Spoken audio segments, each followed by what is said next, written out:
और आइए अब एक बड़ी खबर का रुख कर लेते हैं। पूरे उत्तर पश्चिम भारत में 3 दिन कड़ाके की सर्दी पड़ने की संभावना है। दिल्ली में इसे लेकर येलो अलर्ट जारी किया गया है।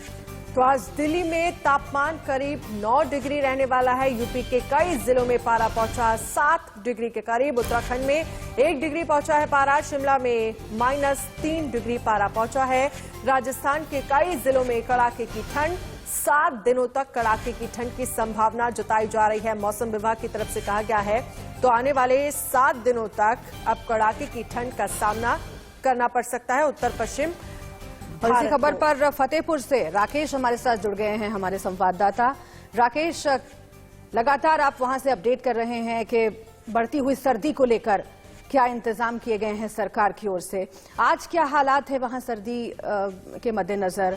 क्या आम लोगों के लिए रैन बसेरों का बंदोबस्त किया गया है जिनके पास रहने के लिए घर नहीं है? क्या अलग अलग जगह पर अलाव जलते हुए आप देख रहे हैं? और मौसम विभाग का क्या कहना है इस पूरे इलाके को लेकर? बिल्कुल निश्चित तौर से फतेहपुर शेखावटी की अगर बात की जाए तो ये फतेहपुर शेखावटी है प्रदेश में सबसे ठंडा शहर बना हुआ है। और यहाँ की अगर टेम्परेचर की बात की जाए तो यहाँ पर सर्दी ने 30 सालों के रिकॉर्ड तोड़े हैं। ऐसे में यहाँ पर जो धरती है 50 डिग्री तक यहाँ पर पारा गर्मियों में चला जाता है, तो उस धरती पर जो पारा है -5.2 डिग्री तक पहुंच गया है। ऐसे में इस ठंड ने लोगों को जगड़ा दिया है। ऐसे में कल की अगर टेम्परेचर की अगर बात की तो 0.8 डिग्री टेम्परेचर यहाँ पर आया था और आज भी टेम्परेचर में कुछ सुधार है। प्लस में आने की संभावना 1 डिग्री तक जो टेम्परेचर है वो बना हुआ है अभी मौजूदा वक्त की अगर बात की जाए तो। और वहीं सरकार की अगर बात की तो सरकार की ओर से जो लोग हैं अपनी दुकानों और खड़ियों के आगे खुद ही अलाव की व्यवस्था किए हुए हैं। और जो ट्रेन बसेरा है, मात्र फतेहपुर में एक ट्रेन बसेरा है लेकिन उसमें कोई सुविधाएं हैं वो महज कुछ सुविधाएं ही हैं और बाकी कुछ ऐसी कोई विशेष सुविधा नहीं है और कि वहां पर लोग जा सके। और इसके अलावा अगर बात की जाए ठंड की तो ठंड ने फतेहपुर शेखावटी में जो 20 सालों का रिकॉर्ड तोड़ा है। जी राकेश, आप बता रहे हैं कि सबसे ठंडा इलाका पूरे राज्य में वो है, लेकिन जाहिर तौर पर अभी कोहरा आना भी बाकी है। जब कोहरा शुरू होगा तो ठंड और बढ़ेगी और लोगों की तकलीफें भी बढ़ेंगी क्योंकि विजिबिलिटी की वजह से गाड़ियों की आवाजाही में दिक्कत आएगी।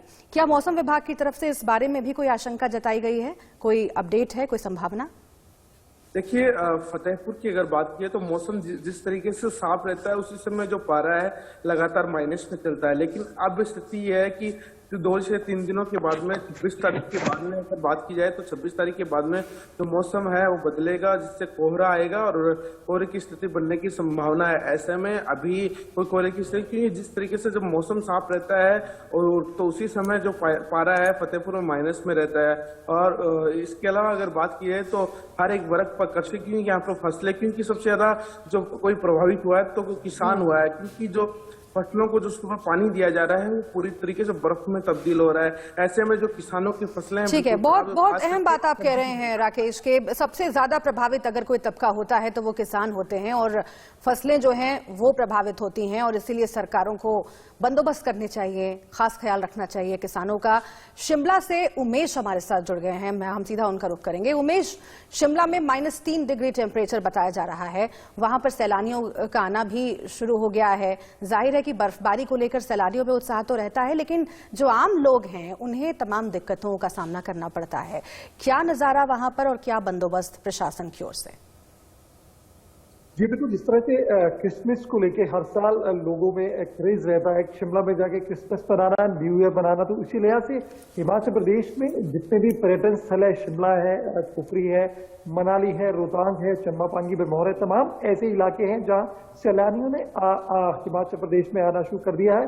हालांकि अभी ज्यादा बर्फबारी शिमला में नहीं हुई है, कुफरी में हल्की बर्फबारी हुई थी, मनाली रोहतांग में अभी भी हिमपात लगातार जारी, ऊंची पहाड़ियों पे बर्फबारी हुई है तो सैलानी वहां पहुंचे हैं। लेकिन जिस तरह से आपने पूछा है कि आम लोगों की मुश्किलें, तमाम तरह की मुश्किल बढ़ जाती है। जो आम जीवन के काम है उसमें विघ्न बाधाएं पड़ती है। स्कूल कॉलेज जाने वाले, विश्वविद्यालय जाने वाले, दफ्तर जाने वाले लोगों की मुश्किलें बढ़ जाती है। आम जो लोग जो काम के लिए निकलती है उनकी मुश्किलें बढ़ जाती हैं और ट्रैफिक की समस्या हिमाचल प्रदेश में इन दिनों बढ़ जाती है। जैसे ही बर्फबारी होती है तो ट्रैफिक की समस्या बड़ी हो जाती है। तो ऐसे में तमाम तरह की मुश्किलें लोगों को होती है लेकिन उसके बावजूद बावजूद ही जो पर्यटन सीजन है उसकी एक उम्मीद कारोबारियों को रहती है कि कारोबार बढ़ जाएगा। तो ऐसे में फिलहाल हिमाचल प्रदेश में बड़ी संख्या में सैलानियों की आमद बढ़ गई है, लेकिन जिस तरह से मौसम विभाग ने ताकीद की है कि आज के बाद हिमाचल प्रदेश में पश्चिमी विक्षोभ सक्रिय होगा, मिड हिल्स और हाई हिल्स में बर्फबारी की चेतावनी दी है। तो ऐसे में जरूर अब हिमाचल प्रदेश के लोगों के साथ साथ जो सैलानी है बाहर से आ रहे हैं, क्रिसमस मनाने आ रहे हैं, नया साल मनाने आ रहे हैं, वो जरूर अब उम्मीद कर रहे हैं कि प्रदेश के बर्फबारी पर वो बर्फ का आनंद ले।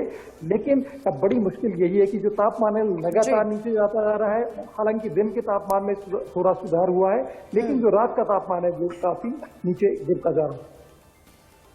चलिए, आप दोनों का ही बहुत बहुत शुक्रिया तमाम जानकारी के लिए। खबरों में आगे बढ़ेंगे।